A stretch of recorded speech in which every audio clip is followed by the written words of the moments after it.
और पहले दिन उत्तरायण के दिन ही जब संध्या का समय होता है, शाम का समय होता है महाराज, संध्या का जो समय होता है शाम का, अगर कोई बच्चा पलंग पर बाथरूम करता हो, गंदगी करता हो, सारी औषधि कर ली, दवाई कर ली, और या बच्चा रात्रि को उठकर चिड़चिड़ करता हो या रोता हो रात भर महाराज, उसके लिए, या माता के स्तनों में बच्चे को पिलाने के लिए दूध ना आता हो उसके लिए, या बच्चा रुदन करता हो, या बच्चा गंदगी करता हो, उसके लिए कल शाम के समय पर, प्रथम दिन में जब भगवान उत्तरायण आ रहे हैं मकर राशि के अंतर्गत, तो शाम के समय पर मकर संक्रांति के दिन गुड़ को पानी में मिलाकर शिवजी पर लेपन कर दो, उसी हाथ को बच्चे को मंदिर के बाहर चटा दो महाराज, फिर वो पलंग पर कभी गंदगी नहीं करेगा महाराज। जिस नारी का स्तन में दूध नहीं आता हो बच्चों को पिलाने के लिए, उसको भी अगर चटा दिया जाए तो स्तन में दूध आना प्रारंभ हो जाए महाराज। जो बच्चा रात्रि को रोता हो, जाग जाता हो, उसको भी अगर वो हाथ चटा दिया जाए तो वो काम करता है महाराज। ये कल के दिन करके देखना, बाद में बताना जरूर हो।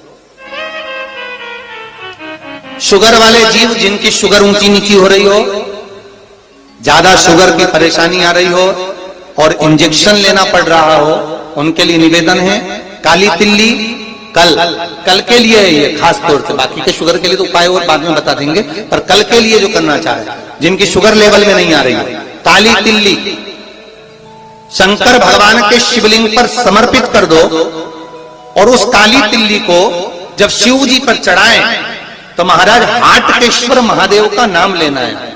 कौन से महादेव? हाटकेश्वर महादेव का नाम लेना है, और शंकर भगवान पर काली तिल्ली चढ़ाते जाना है। उसमें कंकर नहीं हो, सफेद तिल्ली का एक भी दाना नहीं हो, इसका ध्यान रखिए। उस काली तिल्ली को चढ़ा दीजिए, हाटकेश्वर महादेव का स्मरण कर कर, किसी को जल ना चढ़ाने देना उस समय पर जब आप शंकर जी को चढ़ाएं, और भगवान शंकर के हाटकेश्वर महादेव का स्मरण कर कर 108 रुद्राक्ष से मनके से माला जप लो, वहीं शंकर चढ़ी रहने ना तिल्ली। उसी तिल्ली को वापिस कटोरी में उठाकर लिया, 3 दिन तक लगातार उसको थोड़ा थोड़ा कर कर सुबह के समय खाली पेट खाइए, शुगर लेवल पर आ जाएगी महाराज, आपकी शुगर हाई ऊंची नीची नहीं जाएगी। हाटकेश्वर महादेव का स्मरण। और फिर बेटे ने दूसरा घर का निर्माण करा था।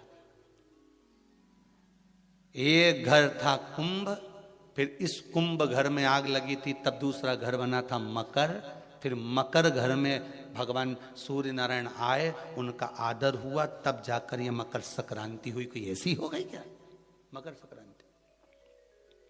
मकर संक्रांति का मतलब क्या है?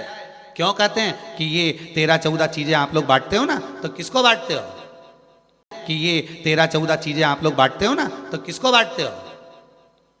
तुमसे छोटी उम्र वालों को बांटोगे? सास क्या बहू को देगी समान? सास बहू को देती है क्या समान? नहीं। बहू किसको देती है? सास को। बहू किसको देती है? जेठानी को। बहू समान किसको देती है? ननंद को। बहू समान किसको देती है? कोई मोहल्ले में कोई बड़ी उम्र की कोई बहुएं हो, बड़ी उम्र के जो लोग हों, सौभाग्यवती नारी हो, उसको ये 13-14 चीजें दी जाती है। जो भी आप बांटते हो, टीकी का पत्ता हो, सिंदूर की डिब्बी हो, मेहंदी हो, कोण हो, जो भी आप बांट रहे हो, लाली भी बांट देते कई तो, उनका क्या है? तो ये जो चीज आप लोग बांटते हो, ये किसको देते हो आप लोग? किसको प्रदान करते हो? छोटे को नहीं, घर से बड़े को, जो आपके अवस्था से बड़े हैं, जो आपसे बड़े हैं, आप उनको दे रहे हैं। क्यों देते हैं बड़ों को? यहां आदर का भाव दिखाया गया, यहां आदर दिखाया गया कि यहां कुंभ में शनि महाराज अपने घर में रह रहे थे, सूर्य नारायण भगवान का आगमन हुआ, आज बेटे से मिलने का भाव जागृत हुआ और कुंभ में प्रवेश कर गए।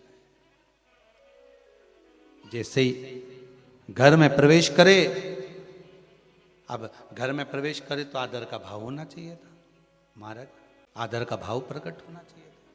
अभी कथा में कहा था, कोई घर का बड़ा आए, बुजुर्ग आए, आदरणीय आए, सम्माननीय आए, आपके पास में कितनी भी दौलत हो, कितनी भी संपदा हो, कितना भी धन हो, कितना भी वैभव हो, आप कितनी भी अच्छी कंपनी में जॉब कर रहे हो, आप कितनी भी अच्छी जगह पर पोस्ट पर बैठे हुए हो, आप कितनी भी अच्छी नौकरी कर रहे हो, चाहे आपके पास में बड़े से बड़ा पद क्यों ना हो, पर आपके भीतर बड़ों के पीछे, बड़ों के प्रति सम्मान भाव उत्पन्न होना चाहिए।